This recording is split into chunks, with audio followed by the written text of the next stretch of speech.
नेपाल सरकारले अध्यादेशहरू जारी गरेको छ। तपाईले अहिले यो समाचार सुनिरहनु भएको होला। यसको पक्ष र विपक्षमा भएका बहस पनि हेरिरहनु भएको होला। आज म तपाईलाई सरकारले किन अध्यादेश जारी गर्यो, किन यो आवश्यक थियो भन्ने कुरा त भन्छु नै, तर त्यस विषयमा प्रवेश गर्न अघि म विधिको शासन, रुल अफ ल अन्तर्गत हाम्रो प्रणालीले कसरी काम गर्छ भन्छु है त।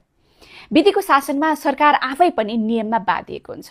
अब नियम बनाउने को त भन्दा विधायिका, पार्लिमेन्टेरियनहरू। पार्लिमेन्टले बनाएको कानुनको अधीनमा रहेर सरकारले काम गर्न मिल्छ।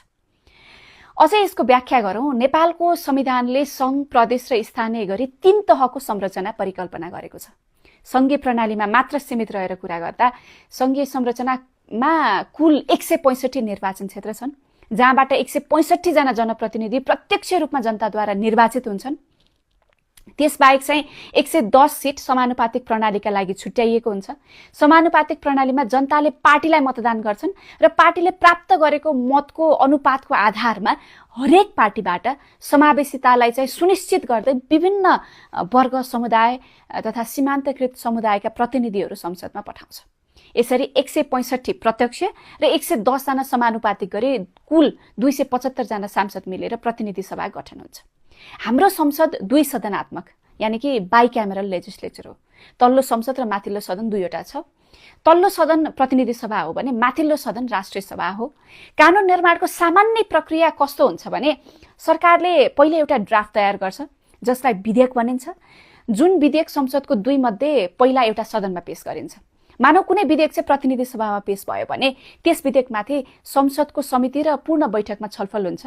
सांसदहरूले आवश्यक संशोधनहरू पनि प्रस्ताव गर्छन्। बहुमतका आधारमा संशोधनहरू पारित हुन्छ र विधेयक पनि त्यसरी नै पारित हुन्छ। प्रतिनिधि सभामा पारित भएपछि त्यो विधेयक राष्ट्रिय सभामा जान्छ, जहाँ फेरि प्रतिनिधि सभा जस्तै प्रक्रिया दोहोऱ्याइन्छ। राष्ट्रिय सभाले पनि सुझावसहित विधेयक पुनः प्रतिनिधि सभामा पठाउँछ। दुवै सदनबाट विधेयकहरू पारित भएपछि प्रमाणीकरणको लागि राष्ट्रपतिकोमा जान्छ। राष्ट्रपतिले प्रमाणीकरण गरेपछि त्यो विधेयकले ऐनको रूप लिन्छ। ऐन सङ्घीय कानुन हो। त्यसपछि त्यही कानुनको अधीनमा रहेर सरकारले काम गर्छ, काम गर्नुपर्छ। त्यही हो विधिको शासन भनेको। प्रतिनिधिले कानुन बनाउँछ र त्यही कानुनको अधीनमा रहेर चाहिँ सरकारले काम गर्छ। यो कानुन निर्माणको सामान्य प्रक्रिया हो। यसरी नै चलिरहेको हुन्छ। तर जब संसद अधिवेशन चलेको अवस्था हुँदैन र कुनै कानुन आवश्यक भएको कारणले, अभाव भएको कारणले सरकारले काम गर्न सकिरहेको हुँदैन वा कठिन भइरहेको हुन्छ, त्यस्तो अवस्थामा संविधानले अध्यादेश लिएर आउने अधिकार पनि सरकारलाई दिएको छ।